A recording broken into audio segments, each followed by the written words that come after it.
আসসালামু আলাইকুম সবাইকে। আপনারা কেমন আছেন? আলহামদুলিল্লাহ, আল্লাহর রহমতে ও আপনাদের দোয়ায় আমিও অনেক ভালো আছি। আজকে আমি আপনাদের মাঝে নিয়ে এসেছি একটি মুচমুচে মজাদার খুরমার রেসিপি। বাড়িতে খাওয়ার জন্য খুব অল্প সময়ে বানিয়ে নিতে পারেন এই রেসিপি।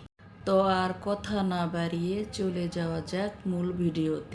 তো এখানে সর্বপ্রথম খুরমা বানানোর জন্য নিয়ে নেব 2 কাপ পরিমাণ ময়দা। আপনারা চাইলে এখানে ময়দার পরিমাণ বাড়িয়ে কমিয়ে নিতে পারেন। এরপরে দিয়ে দিব 1 চা চামচ কালো জিরা, তারপর দিয়ে দিব 2 চা চামচ চিনি। আপনারা চাইলে আপনাদের স্বাদ মতো চিনি দিতে পারেন। এরপরে দিয়ে দিব স্বাদ মতো লবণ। এরপর দিয়ে দিব হাফ কাপ পরিমাণে তেল। তারপরে দিয়ে দিব হাফ চা চামচ বেকিং সোডা। এরপরে সবগুলো উপকরণ ভালোভাবে মিক্স করে নেব। এখানে আপনাদের উপকরণগুলো একটু ধৈর্য সহকারে মিক্স করে নিতে হবে। উপকরণগুলো ভালোভাবে মিশানো হয়ে গেলে 1 কাপ পানি দিয়ে দেব অল্প অল্প করে। আপনাদের পানির পরিমাণ কম বেশি লাগতে পারে। এখানে আমার 1 কাপ পরিমাণ পানি লেগেছে। তারপরে আস্তে আস্তে পানিগুলো দিয়ে ভালোভাবে মিক্স করে নেব।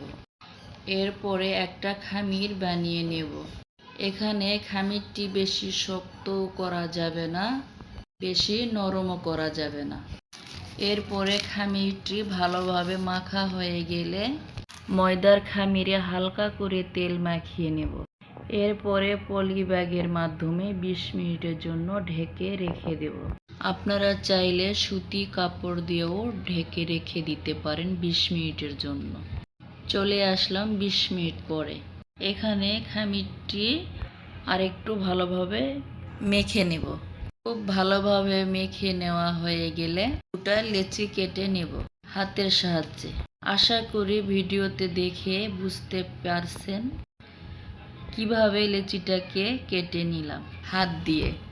এরপরে একটা লেচি বেশি মোটাও না বেশি পাতলাও না, ঠিক মিডিয়াম পুরুত্বের মাঝামাঝি রেখে একটা রুটি বেলে নেব। রুটি বলা হয়ে গেলে এখন আমরা যেই মাপে খুরমাটা বানাবো সেই মাপে কেটে নেব। আমি এখানে আমার পছন্দ মতো সাইজের খুরমা কেটে কেটে নিয়েছি। এরপর এগুলোর উপরে একটু হালকা করে ময়দা ছিটিয়ে নিব যাতে একটার সাথে আর একটা না লেগে যায়। তারপরে কড়াইতে ভালোভাবে তেল গরম করে নেব।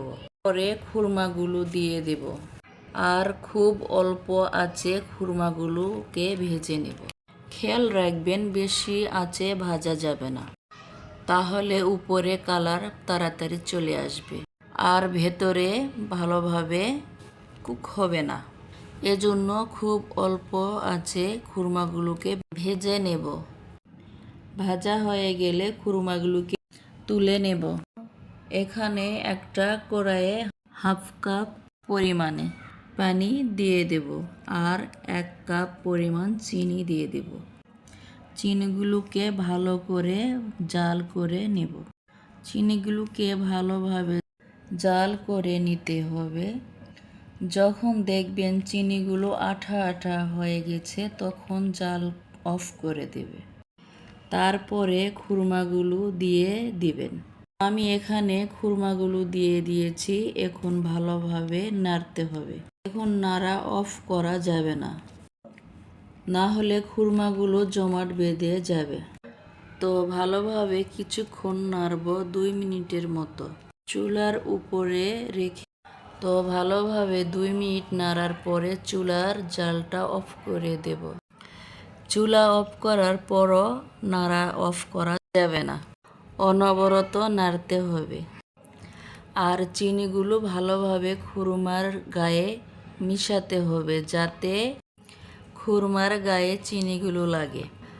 আর খেয়াল রাখবেন একটু শুকানোর পরে বেশি নাড়া যাবে না, তাহলে খুরমা থেকে চিনিগুলো আলাদা হয়ে যাবে, সব চিনিগুলো নিচে ঝরে পড়ে যাবে। আশা করি দেখে বুঝতে পারছেন কিভাবে নাড়তে হবে। আজকে আমার এই রেসিপিটা কেমন লেগেছে অবশ্যই কমেন্টে জানাতে ভুলবেন না। আর আমার এই চ্যানেলে নতুন হয়ে থাকলে অবশ্যই সাবস্ক্রাইব করতে ভুলবেন না। এই রেসিপিটা বাসায় আপনারা একবার হলেও ট্রাই করে দেখুন, আশা করি আপনাদের ভালো লাগবে। তো আজকে আমার এই ভিডিও ছিল এই পর্যন্তই। আপনারা সবাই ভালো থাকুন, সুস্থ থাকুন, সবাইকে খুশি রাখার চেষ্টা করুন। আল্লাহ হাফেজ।